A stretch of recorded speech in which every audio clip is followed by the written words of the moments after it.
Welcome to the Danny Clinkscale Reasonably Irreverent podcast. Insightful and witty commentary, probing interviews, and detours from the beaten path.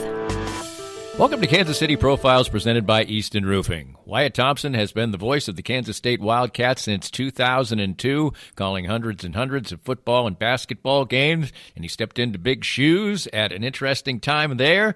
He is one of the nicest men you will ever meet in the world of broadcasting or anywhere else for that matter. He was born in Pennsylvania but raised just outside Abilene, Kansas, and he has certainly paid his dues in the broadcasting industry, to say the least. He went to Colby Community College, basically deciding to study animal science, but quickly got diverted into the broadcasting realm, and after a couple of years there, he spurned the opportunity to finish college at Kansas State and went professional. He made stops in Goodland, Kansas, Abilene, Arkansas City, Great Bend, and his first big break came in 1984 when he followed Bob Davis at KAYS in Hayes.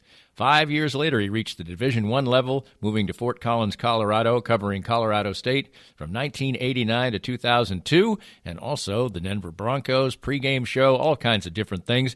He was a Colorado play-by-play announcer of the year. He's the 5-time Kansas Broadcaster of the Year, Sports Broadcaster of the Year, including the last 3 years. Growing up a Kansas State fan, he got what would really be considered his dream job in 2002 and has been there ever since with his exciting and personal style. He has worked alongside Stan Weber to call football and basketball games at a very exciting time for Kansas State sports. As I mentioned, he's a great guy, a great interview, a great storyteller, and all that will be conveyed to you next in spades right here on Kansas City Profiles, presented by Easton Roofing. We're here with Joe Spiker, the CEO and president of Easton Roofing. And Joe, you had a great year in 2019, a record year. 2020 comes, things are moving smoothly along, and then the coronavirus comes. But your company seemed to be very ready, very proactive, and very ready to serve your customers well. Yeah, we adopted social distancing very early before the cities even put out the notices. And we started working from home. We are largely cloud-based as a company, so that transition was easy. Our technicians are wearing masks and gloves, and salespeople are not meeting with homeowners. We're doing everything digitally and doing everything we can to do our part to get over this as quickly as possible. So for any needs that people have right now, what's the best way to get in touch with you? Well, you can always call us, 913-257-5426. But the best way is to go to eastonroofing.com, put your information in, and we'll give you a call. Easton Roofing. Integrity matters. Let's spend a minute with Dr. Brad Woodle, who along with his wife, Dr. Christina Woodle, the owners of Advanced Sports and Family Chiropractic and Acupuncture, my home for chiropractic care. And first of all, just tell us about the wide range of services you offer. Danny, we offer comprehensive chiropractic, acupuncture, physiotherapy, and rehab. We do a very thorough examination, x-rays on site as necessary, and we have a full rehabilitation department, so we can help out with exercises, stretches, different therapies for the complex, but also the very simple conditions we treat. You have been deemed essential and have remained open all through this COVID-19 process. What are some of the things you've done to make sure that was the case? From the very beginning, in March, we started to make sure that we were cleaning and sanitizing with EPA-registered sanitizing products. We also implemented masks way before the state required them. We implemented a parking lot waiting room, took out half of the chairs in our waiting room, and made sure to space out visits so we could appropriately meet, discuss, and also screen patients to make sure we were taking care of healthy people. Find out more about Advanced Sports and Family Chiropractic and Acupuncture and how they can help you at asfca.com. If you'd like to join these and other great sponsors and market your business to a growing and engaged audience, contact us at danny@dannyclinkscale.com.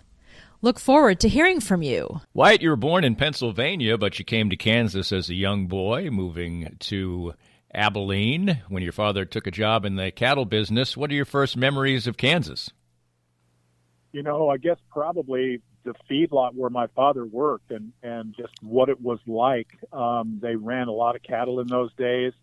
My dad loved that kind of work, moved to Kansas to work with one of his two older brothers.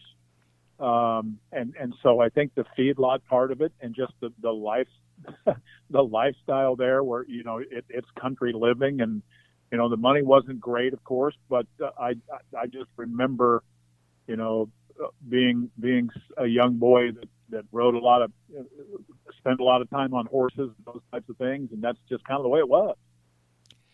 What did your mom just attend to, the things that were going on with the farm, or what was her role in this? Well, it's a good question because my parents actually met in the service in Biloxi, Mississippi, in the Air Force back in the early 50s, and my dad was born in Jacksonville, Illinois, and was a farm kid. My mom was raised kind of in the away from town, but really was more of a city girl, sort of. So her role was probably, housewife and, mom and that kind of stuff more than anything else. But as we got older, and in those days when women started working out more and more and more, my mom spent a very large portion of her time actually building airplanes at Beach Aircraft in Salina. Wow. and very much loved the work, but got really deep into, that type of work and the union and those types of things. So it was a unique experience for all of us, for sure. Did you have siblings?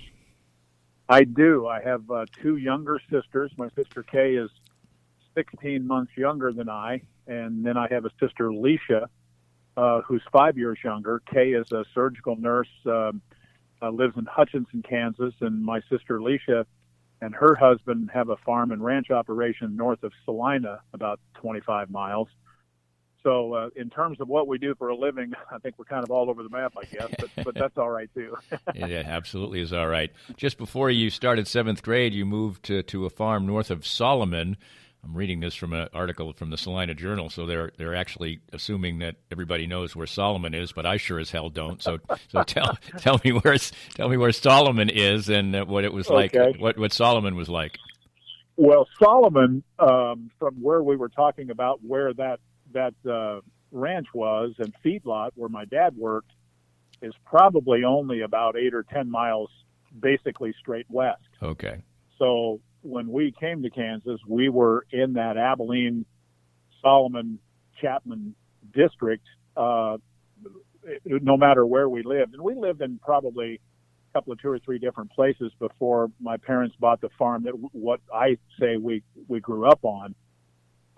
And so Solomon was at that time a 2A school. They play 8-man football now, so it's gotten even a little bit smaller, but it was a wonderful place to grow up, and our farm was just north of town, so as the crow flies, probably, maybe 8 or 9 miles to the north and west of Abilene. So I always claim Abilene, I always claim Solomon, those kind of things, and they're both smaller towns, but it's just small town America, and I loved it. I really did. Seems kind of unusual, this is sort of a diversion, but you mentioned that Solomon High School plays 8-man football. It just seems kind of funny to me that a high school 8 miles from Abilene actually survived as a high school, or survives to this day. Exactly. Yeah, that's well said, Danny, because, it probably, or at least this is my perception of it, in those days, when they were a full-fledged 2A school, the Solomon was kind of a bustling town in those days. It actually had several businesses, a couple of different banks, and laugh if you must, but I think they had 4 bars when I first moved there as a 7th grader. So it's not quite like that now, of course, all these years later. But yeah, it was a moving little town, and of course Abilene has always been. I'm going to say it's probably around 6,000 or 7,000. So it's still pretty small, but much, much bigger than Solomon. Yes, indeed, much bigger than Solomon. What was it like when you got into your teen years? Well, I was pretty much a farm and ag kind of kid. I was in 4-H. I was in FFA in high school. Very much like the agricultural part of it, because that's kind of what I knew. My dad did a bunch of that kind of stuff. You name the farm animals, we had them when I was a kid, especially from, that 7th grade era all the way up through starting college. We had cattle and we had horses and we had hogs and that kind of stuff. And I got into my dad, and this is kind of a long story that I'll make fairly short. As I was going into high school, we got a new ag teacher at Solomon, and he was an Oklahoma guy and was a Poland breeder in the hog business. And he and my dad actually went into business together, and with that, we started showing livestock all across the country, really. And so that's kind of originally what I thought I was going to do. I went to school originally and was, for a semester at least, studied animal science, was on a livestock judging scholarship. And then things changed pretty quickly. My roommate was studying broadcast journalism, and I just kind of hung around the college radio station with him, and it was just like, man, this is really cool. I could see myself doing this. And I kind of just, after a semester, gave up a scholarship. And I'm sure my folks weren't all that thrilled at the time about that, but they were totally behind me in doing what I wanted to do. So I gave up that scholarship, went to the bank and borrowed some money, went back to school and fought my way through school and then into the broadcasting field. So I've never really done anything really work-wise most of my adult life, to be perfectly blunt about it. Did you play sports as a kid? I did. I wasn't very good at any of it, to be honest with you, but played Little League baseball and, American Legion and that kind of stuff. Played football and basketball in high school. I wasn't much of a runner in any way. I was a catcher and a third baseman in baseball. And in football, I was kind of one of those, I guess I would say, in-between type kids. I grew late. My growth spurt went from the end of my sophomore year to the start of my junior year. I went from about 5'9" and 135 to 6 foot and 190 in one summer. So wow. part of the early part of my high school career, I was, like playing receiver and safety and that kind of thing. And then later more like linebacker and, offensive line and that kind of stuff. So I got to experience a lot of cool things. I don't think that probably today it would have been a much more difficult decision, I think, probably to drop a scholarship. But I know what it cost me to go to Kansas at about the same time, and I was out of state, which wasn't much. So right. It probably wasn't as much as if people said that now, you gave up a scholarship, they'd be like, what were you, insane? Now, exactly. Hey, any money is significant money, but it was probably a little bit easier to make that decision then, wasn't it? Well, it certainly was, Danny. That's a really good point because, and my parents were always very hardworking people. We'd never really wanted for anything, but we were also pretty blue collar too. I mean, we worked hard, we played hard, really enjoyed things. My sisters were also very much involved in, extracurricular things. In particular, my family was very much into the 4-H scene when we were young through high school days and that kind of stuff. And the girls also, they showed steers when they were younger and hogs later, show pigs later and that kind of stuff. So I don't think they have any regrets either, to be honest with you. It was, it was rural living, but it was good, good we're so fortunate to have the folks that we had. They were very loving people and cared a lot about family and friends and that I wouldn't change that for anything, no matter what the cost. So at that school, they had a 10-watt radio station, and you started doing that, or basically, I imagine, just covered the campus. But so once you started doing this and getting into it, was it in your blood? It was, and really pretty early. And I think you and I talked about this before, but I really kind of gravitated to the play-by-play, and I think I had at least some natural ability with it. The issue that I had is that in those days of radio, if you were going to get a job, you had to be a little more versatile than I was, and I needed a lot of work on a lot of different things. I wasn't very good at cutting commercials, as an example, production as we call it in the business. I wasn't the world's best reader, so I really had to work at that, and I'm glad I did because now I think I'm certainly adequate at it, I guess.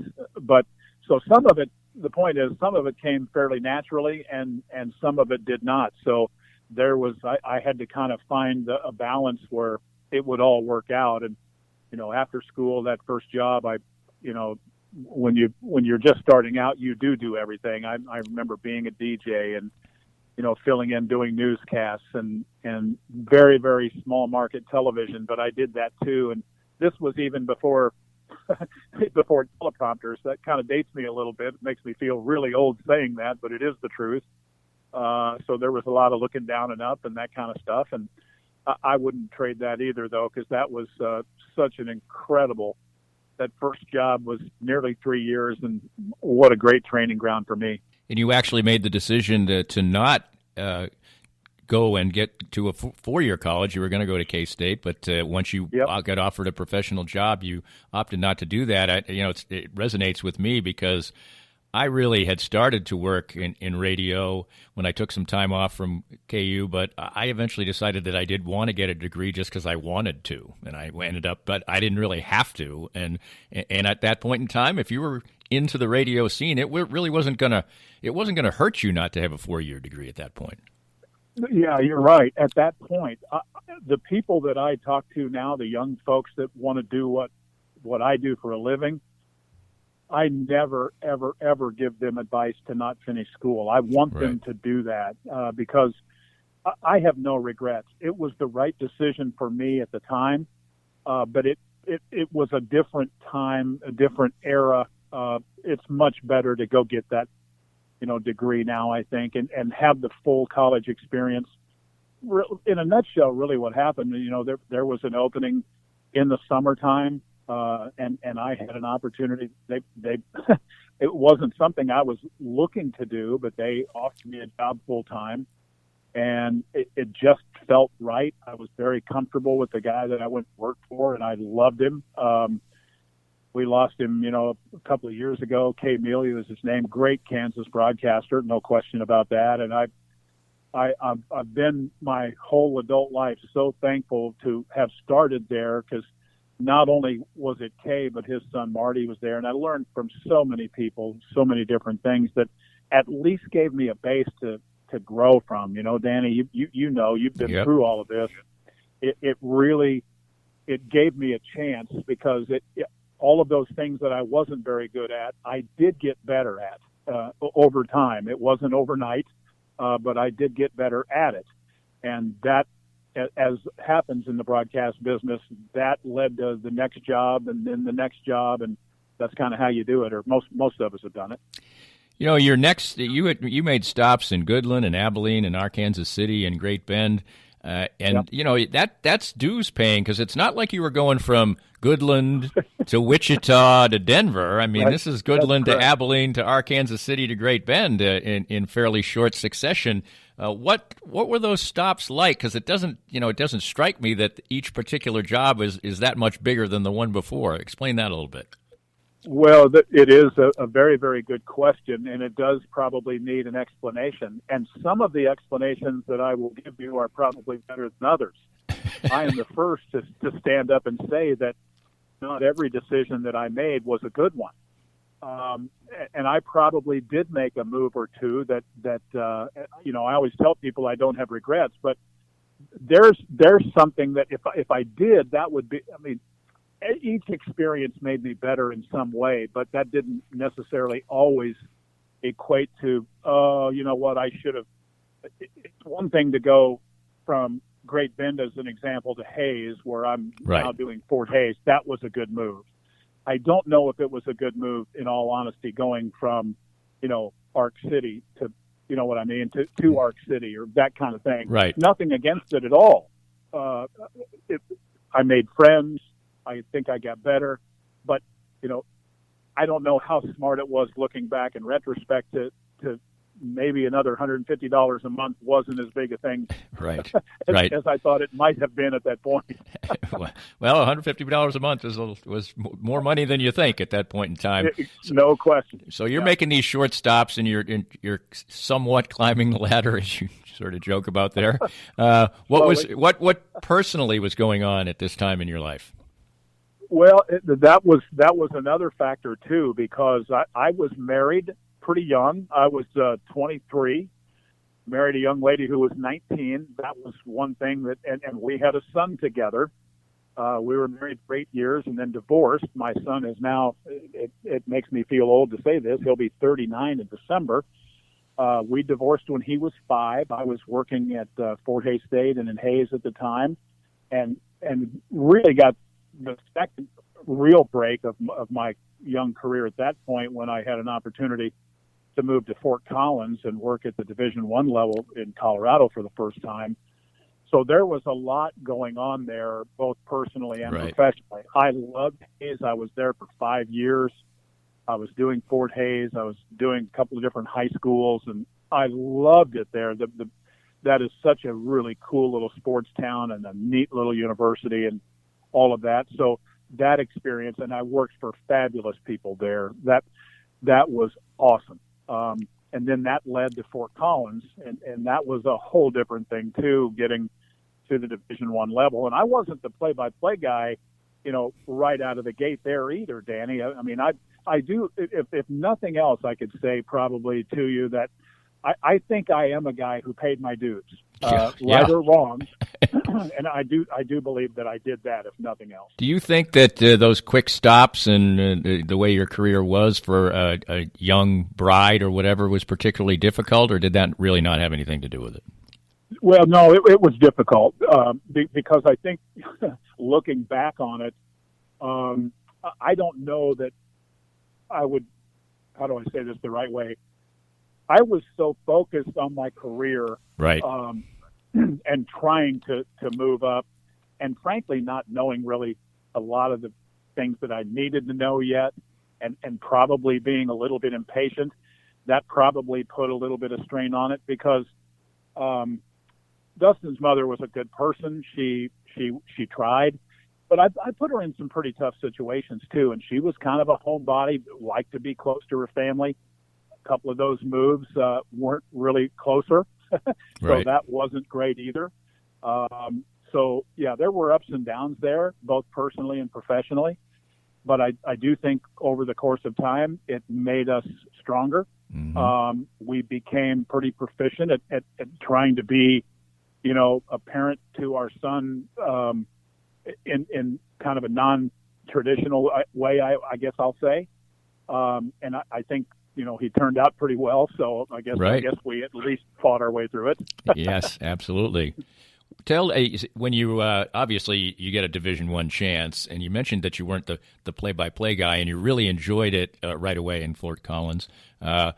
When you're making that kind of move from Hays, a place you love, what were the dynamics of that if you weren't absolutely going to be the voice of the Rams at that point in time?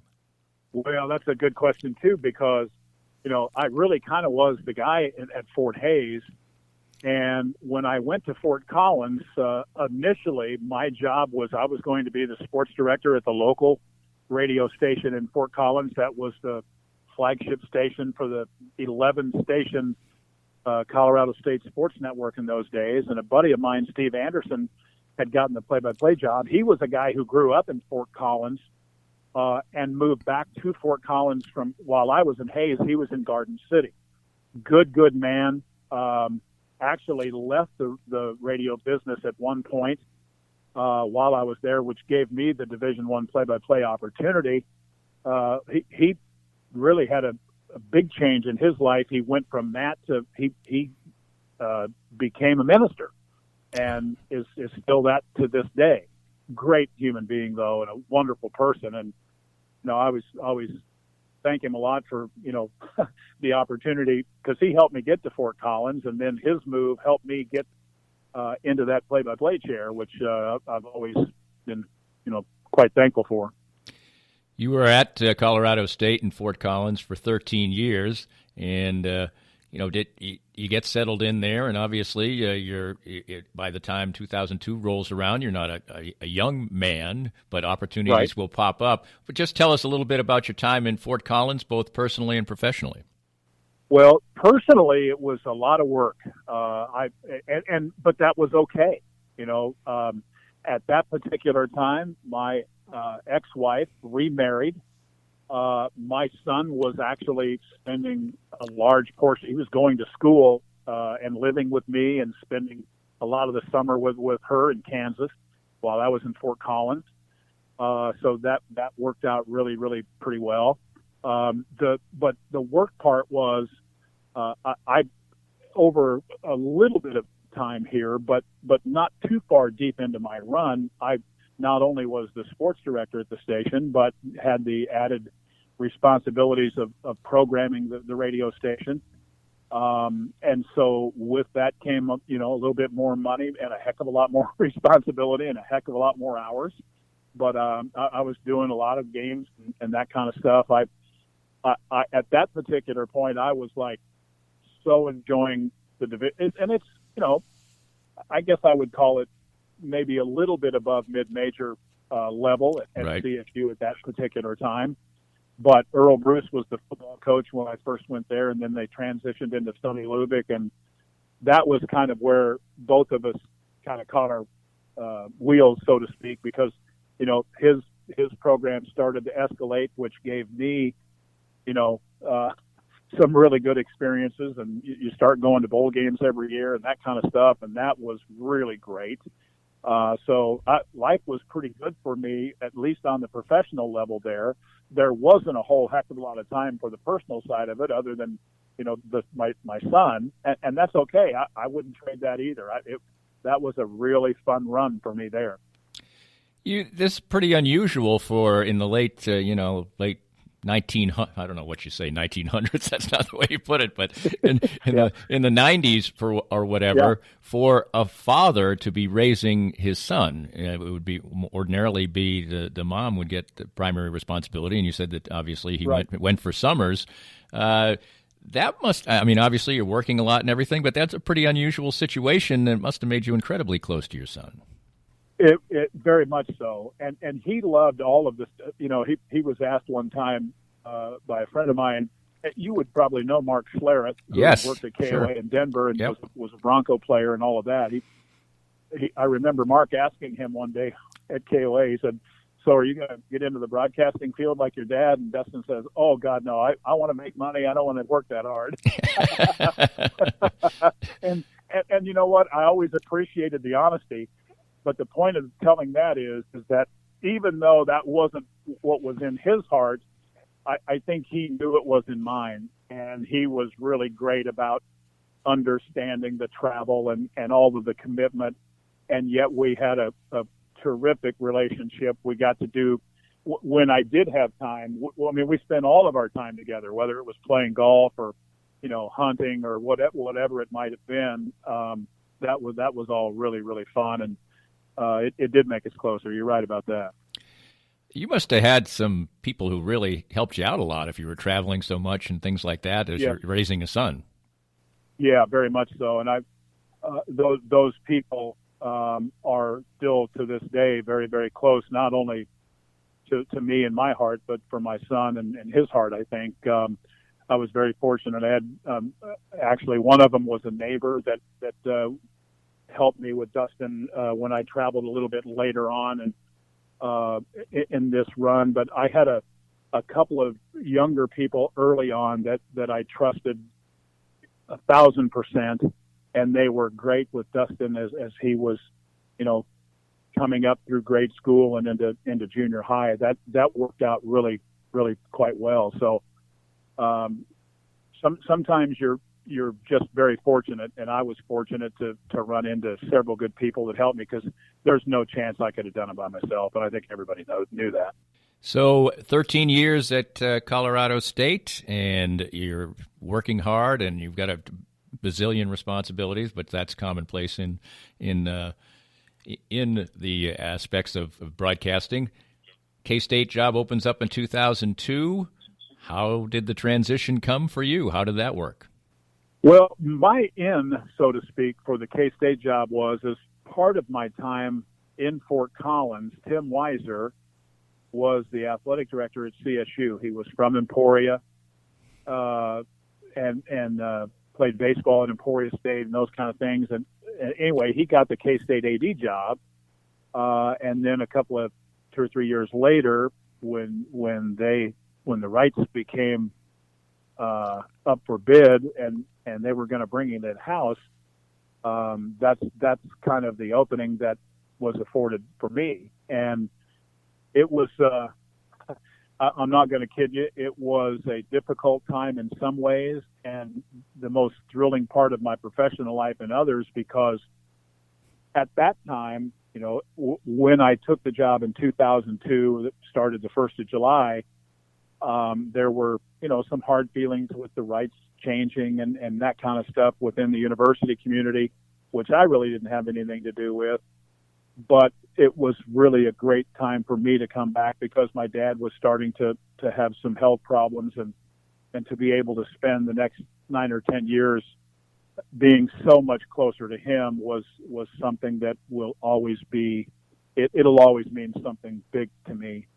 It worked out exceptionally well, and I wouldn't trade it for anything, really. More of Danny's Reasonably Irreverent podcast after this. We're visiting with Larry Marshall, former Chiefs defensive back and punt returner, and now a Chiefs ambassador. Larry is a former pro football player with the aches and pains that come with that, and moving on in age, as we all are. What do the Canaway CBD products do for you? It's been a great relief for me. Being a punt and kickoff returner, collisions were a mainstay of my career, and these Canaway products, the salve especially, has really helped me try to get through every day with the aches and pains that I've had over a career of 7+ years in the NFL.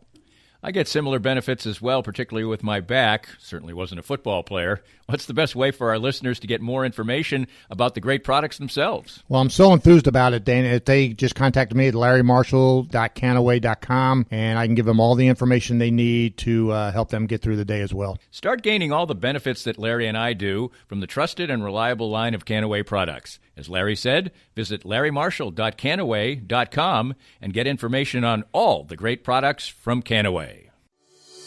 Cinematic Visions has been an affordable solution for professional media production in Kansas City since 2003, offering award-winning video production and creation, as well as a wide array of digital and social media management services. From planning, scripting, filming, editing, and post-production, to delivering your product to a watching world, Cinematic Visions will provide professional and affordable services for you and your business with the necessary return on investment to make it all worthwhile. Cinematic Vision's goal is to unlock the power of storytelling through video and a strong online presence for your company. Beyond the numbers, they want to inspire and evoke your clients to feel and act. Let my friends at Cinematic Visions embed your brand where it belongs, in your customers' minds. You can find them online at cinematicvisions.com or with a quick phone call at 816-600-6300. I'm here with Tim Emerson, the owner of Emerson & Company. And Tim, give us an idea of the range of services that you provide from Emerson & Company. At Emerson & Company, we do credit card processing, payroll services. We do bookkeeping, merchant accounts like point-of-sale systems. What would you say differentiates you from other companies in the field, and what makes you special? I think what makes us unique is that we're a small local business making regional decisions on companies. We create a profile for the business and then put it out to our different vendors in a very competitive environment and tailor those needs to the specific business, which usually ends up in a great fit or great result for the company. And, of course, the idea is to save money, right? Save money, and actually sometimes I'm surprised where actually a solution that may cost a little bit more ultimately does save money, but we're not conditioned to think like that sometimes. Emerson & Company. Check them out at emerson-co.com or call them at 816-360-9092. If you'd like to join these and other great sponsors and market your business to a growing and engaged audience, contact us at danny@dannyclinkscale.com. Look forward to hearing from you. Our guest is Wyatt Thompson, the longtime voice of the Kansas State Wildcats, a true professional and really, one of the nicest people you're ever going to meet, but he won't let me say that, so, I just did. You have no control over that. Thank you for that. No aspect of it. We're complete contemporaries, basically, as far as age and such is concerned. Tell me about, under those dynamics, coming to K-State, that K-State was really riding high as far as football was concerned then. Obviously, the basketball program was struggling, but that creates a certain amount of pressure, and no transition ever at a university with the voice of is ever that seamless. And you mentioned there was some tension there, but how long before you maybe felt like you were getting some kind of level of acceptance? Well, it's a great question too, and I keep saying that you're good at this, and to be perfectly honest about it, I understood, or at least thought I did, why there were some hard feelings. I mean, Greg Sharp was involved as the play-by-play guy previous to me, and everybody loved Greg's the greatest guy ever, and he's great at what he does. I always got that. I understood that wholeheartedly. What I didn't necessarily have the greatest of feel for was how connected 580 Radio and K-State were for so long. Right. And once I understood that part of it, then it's like, okay, boom, got it. Click of the fingers, I understand. And in terms of the acceptance, I tried really, really hard, Danny, to give K-Staters time, because growing up a K-State fan and growing up where I did and being a K-State fan pretty much my entire life, I knew it in time, it would be okay. There'd be hard feelings, but it would ease as we moved forward. Hopefully I would do a good enough job to where there was a, modicum of acceptance there, or liking this guy, or whatever it might be. And it kind of morphed into that after time. But I'm not going to kid you. The first couple of years were pretty harsh. And frankly, if I'm really being perfectly honest, I probably didn't do everything right either. I probably tried a little bit too hard on some things. I'll give you an example. Bill Snyder, you know how I feel about Coach Snyder, right, and how good he was to me. He was a pretty difficult nut to crack for me in the early going, and I think maybe, if I were being perfectly honest, would say maybe I was trying too hard in the beginning and not just let it happen naturally, because you know how that goes, man. If you're a football coach, you want to work with somebody you trust, and you can't force that. Right. It has to happen naturally, and especially a guy like that who is brilliant at his job and was so big in the state and all of those kind of things. And I have never ever said that I'm perfect at anything, but I didn't handle some of those things as well as I probably should have, looking back at it now. That's pretty obvious. Right at this point in time, I wanted to talk to you about your philosophy of play-by-play. When people ask me about it, I've always said, and you mentioned this at the outset, that you had a certain amount of ability for it, and especially for radio play-by-play. When I talk to people, I always tell them that much of what makes a great play-by-play announcer to me is something you're given. It's a natural talent. I mean, you can take your talent or take some talent and become better. But I think play-by-play men, or good ones, or women, whoever, are more born than made. But that being said, and you said you had some natural ability for it, what is your philosophy? The other thing I always talk about is the reason I love play-by-play so much and talk about it in that fashion is that, to me, it's, well, first of all, once the game starts, you're your own boss. I mean, somebody can complain afterwards, but they can't do it during the game. And the other part of it, to me, it's like being a jazz musician. It's total improvisation, and you're just looking at what's in front of you and transforming it into words. So there's my assessment of it. What's yours?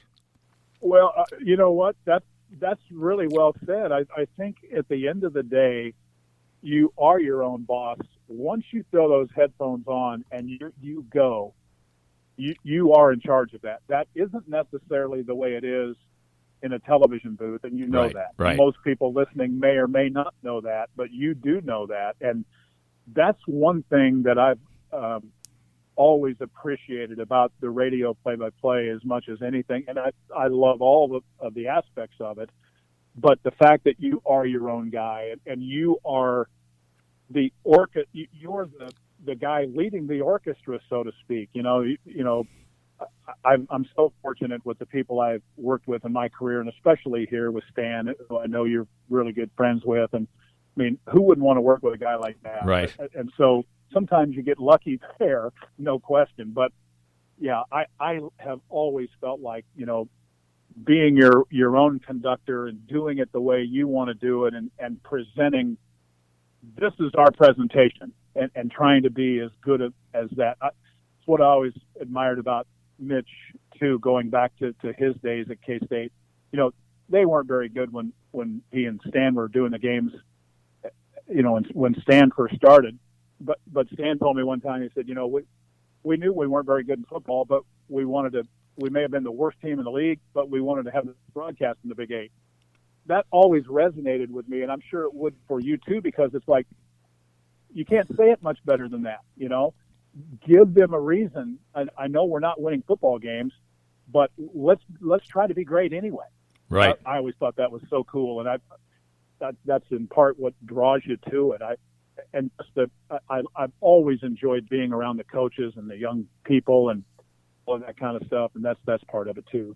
Tell me about finding, let's talk football here, because when at first, football was the relevant thing. Obviously, K-State has a great tradition in basketball, and now they've had great successes the last few years. But at that point in time, it was somewhat almost irrelevant at that point in time. But for football, Stan is such a hardworking, detail-oriented person, and he's a person with a great heart also. Yeah. Is it difficult? How long does it take to develop a rhythm with somebody like Stan, who has so much to offer, but you have to call the game, obviously, and give the intricate details? He is great at breaking down each and every play. How about the rhythm of developing that with somebody new when you first started working with Stan? I love that question, Danny, and here's why. One of the things I mentioned a moment ago, I didn't always handle everything perfectly. And I think early on, I realized I've got to let this guy breathe more. There's so much more that needs to come to the forefront. And this isn't just about me. This is about us.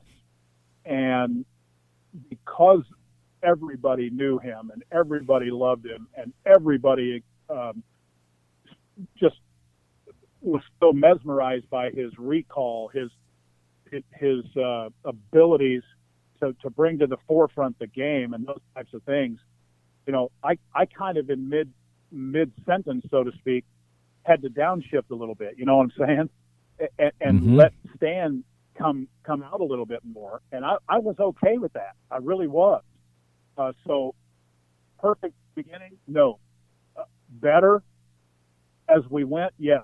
How long did it take? I would say probably through that stretch we're talking about with the growth being a couple of years. I think once we got through that, and believe me, man, he's the easiest guy to work with ever, because he wants you to succeed too. And right. He conveyed that to me from day one. And I knew how much he loved Mitch, and I knew how much he loved Greg.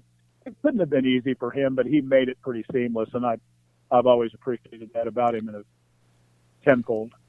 You mentioned your relationship with Coach Schneider, and it takes time. I mean, he's such a driven person, but yeah. One-on-one, he is a very affable person at times too. But still, he's dead serious about football. and when you have to deal with somebody like that so much, what are those dynamics like? Well, it was pretty interesting because, again, I'll repeat this, I guess, but he was so big when I first came, and I thought I knew him and how he did it. I mean, you don't until you're here every day and really see it firsthand and understand all of that, and just figuring out how great he is at what he was doing at that time. It frankly was a little bit intimidating, and I think that's part of what I meant before, that right. Maybe I didn't exactly handle everything perfectly. He was so wonderful that way. He could be tough, but I do think as we went on and he started to trust me more and more, I kind of equated to the gate kind of continued to open up a little bit there, and he was always good to me, but our relationship grew exponentially through the years just because of the trust factor and all of those kind of things. And I loved working with him, even though it could be really difficult at times. I mean, I remember sitting down in the early days to do a radio show with him, and one of the thoughts in my head right out of the gate was they had lost the week before, tough game or whatever, and I'm going, oh boy, this is going to be a long hour. And most guys would be thinking it that way. And then I thought, you know what? if that's going to be your approach, this is going to feel like 4 hours. Right. You got to reel her back in here and be positive and go. And so I was learning, even as much as experience as I had coming in here, I was still learning his things and his ways and all of that too. And so it was a little bumpy in that first couple of years. I'm not going to kid anybody about that. And I've never shied away from saying that either. And from a personal standpoint, how did you grow into your Manhattan lifestyle? Well, that was, I think, fairly easy for me to do right away. I thought I knew everything there was to know about K-State, and because I grew up a fan and all of that, but I knew a little bit less, or quite a bit less, about Manhattan, even though I thought I had it figured out. I've always loved the city. It is a really, really cool college town. It's grown thanks a lot to the university and Bill Snyder and those types of things.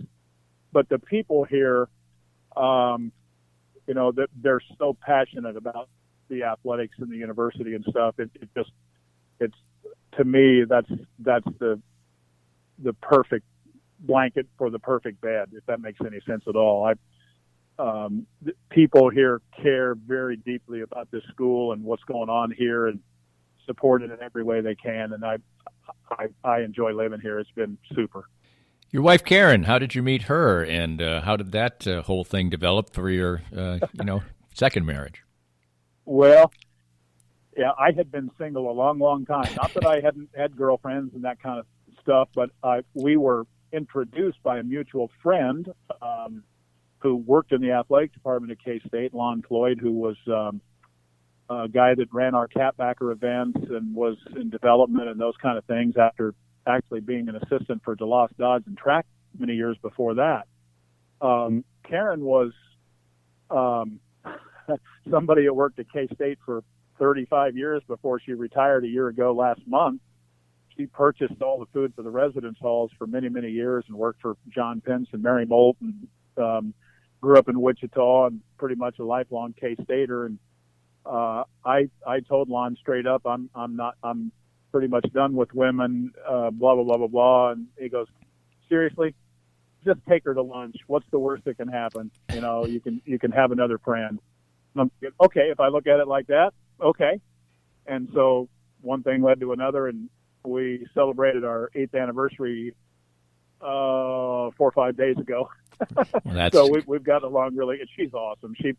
We have she has 2 older daughters, and Courtney has 2 little ones. They live in the Kansas City area, and Whitney and her husband and 2 little boys live here. So yeah, we have 3 and 1-year-old grandbabies, and when they're all here, it's hopping, buddy.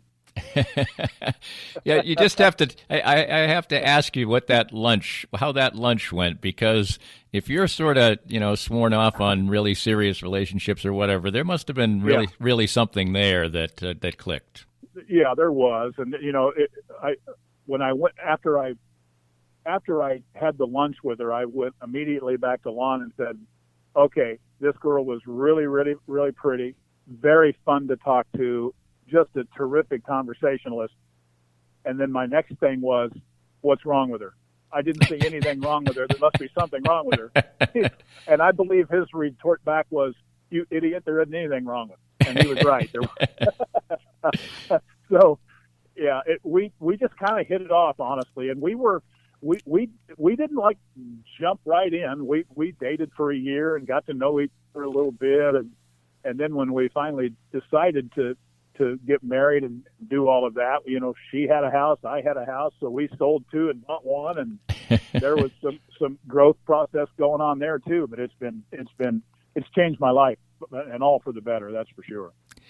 You're only 1 year into your job when you called the game that I think you still refer to generally as the highlight of your time in K-State, the Big 12 championship game in 2003. That was such a fantastic night. There have been many great ones since, but that one's still going to be one that's tough to top, right? It will be, and I think for me, it was a couple of reasons. One, just the unexpected 35-7 whooping of a really good Oklahoma team. That's one aspect of it.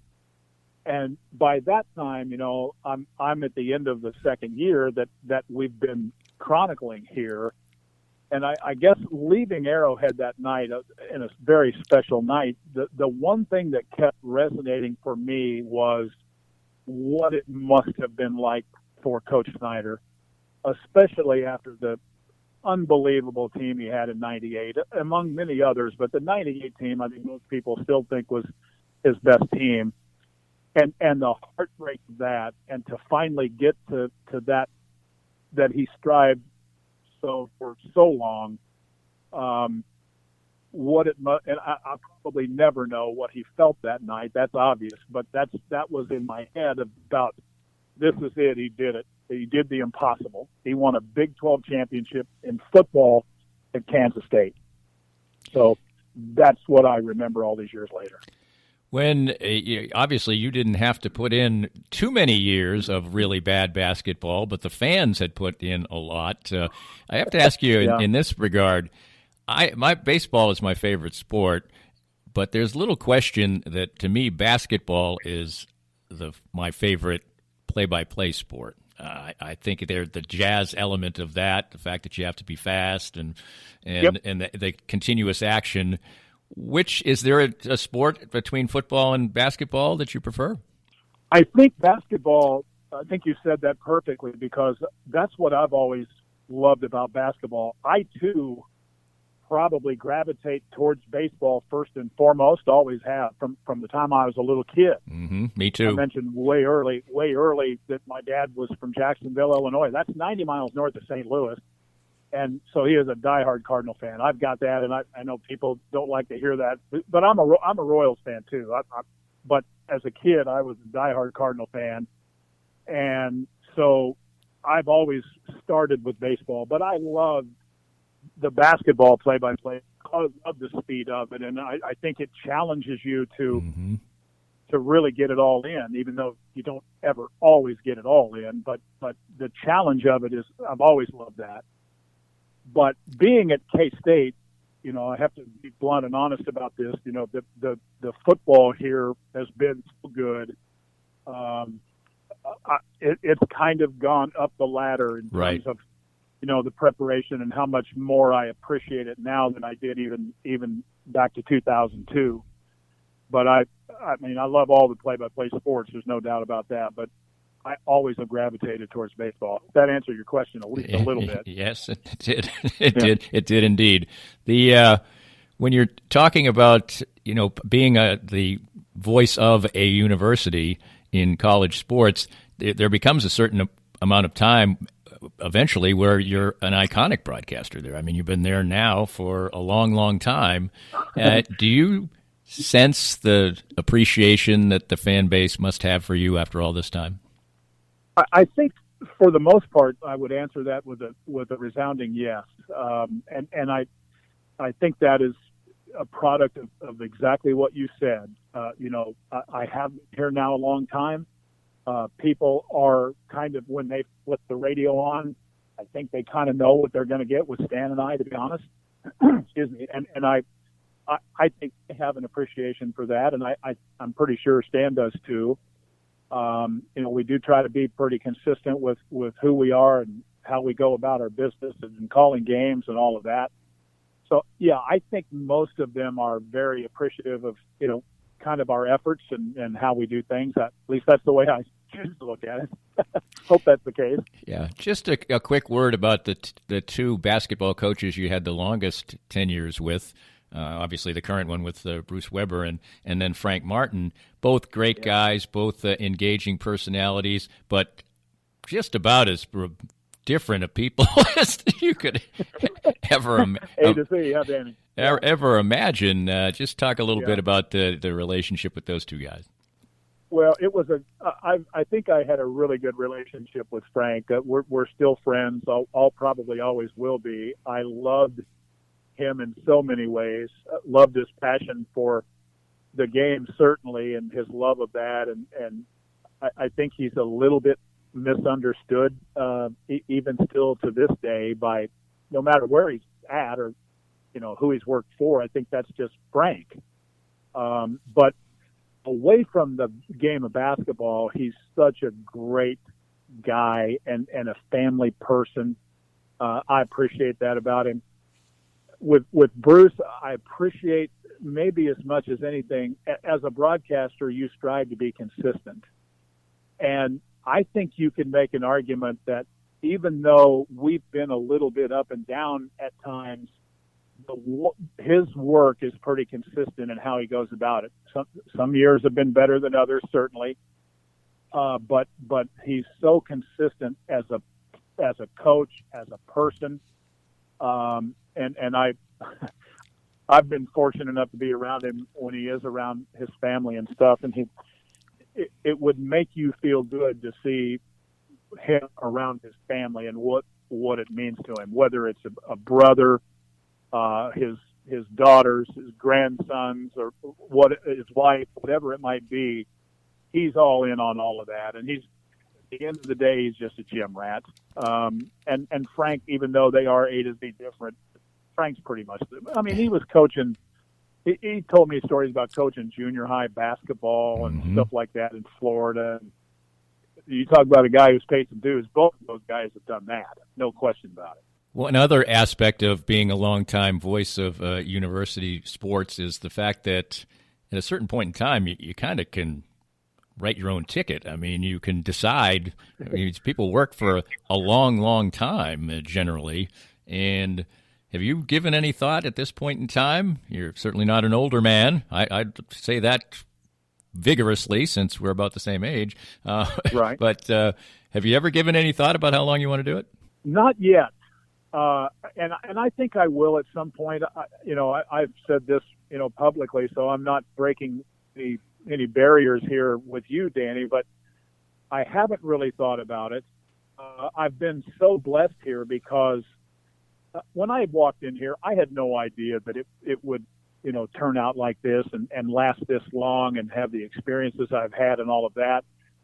And there's some fortune in that. I mean, we've been through, a couple of university presidents or two. We've been through several athletic directors, and you don't have really any control over that. So I think just kind of keeping your nose to the grindstone and trying to do things right and being a good guy and working hard at it hopefully has helped me along the way. I like to think of it that way. But I also have to be blunt here too. The worst thing I think you can do is stay too long. I don't want to do that. Right. I want to go out on great terms, like kind of where I feel like I'm at now.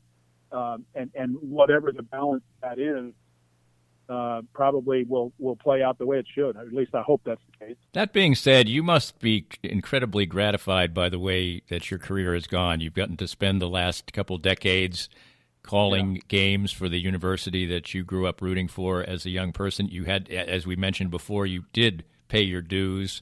You have to be awful proud of what has occurred. Well, yeah, I am proud of it. It all started with my parents and the work ethic, I think, and that kind of stuff. And I've always had, even through the early divorce and that, all of that is that we've chronicled here in this time is kind of what I am and who I am. And I am proud of it. It hasn't been perfect by any stretch. And yet I do think that I've grown and have gotten better as I've gone along. And I've been Danny, I think I've called 21 football bowl games, man. How lucky can one guy be, And I think too about all of it, and leaving Fort Hays and CSU out of it, which I don't like doing. But if you just talk about the K-State, the time, some of the young people that I've had the opportunity to work with and get to know, and I don't want to start naming because I'll leave too many good ones out, but gosh, I've been so fortunate there. So yeah, I am proud of it, and I think there'd be something wrong with me if I wasn't to a pretty large degree, to be honest about it. This podcast was made possible by our great sponsors like Easton Roofing, the presenting sponsor of Kansas City Profiles at the Danny Klink Scale Reasonably Irreverent podcast. Easton Roofing, where integrity matters. We hope you enjoyed the latest Danny Clinkscale Reasonably Irreverent podcast. Come back soon for something fresh and new.